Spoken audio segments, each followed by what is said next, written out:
Ryan George yn dwy'n y bel oddi ar Joe Fo, gwaith dda gan George. Ac mae'n bas hyfryd yn rhyddhau Jack Wilson. Wilson i fewn i'r cwrt, ond Josh Tibbets yn dal i dir.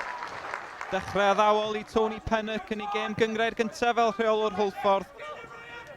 Joe Fo yn erbyn George. Fo yn curo, George cyfle i groesi.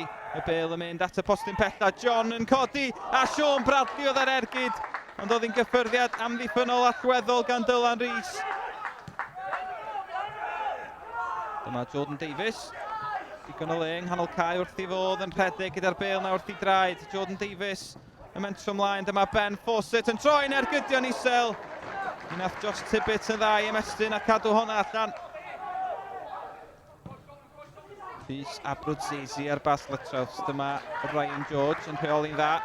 A mae wedi bod yn frwydr dda rhwng y ddau yma hyd yma. A mae George yn ennill y frwydr tro yma. George i fewn i'r cwrt, cyfle i Hwlffordd. A'r bel rwsut yn cael ei chlirio oddi ar y llinell gan Caernarfon. Sean Bradley y gic rydd yn un sal. Dyma Ben Fawcett yn gyrru yn dal y bel i fyny'n wych a Jordan Davies yn rhithro lawr yr asgell. Mae Henry Jones yn gymorth yn y cwrt. Davies!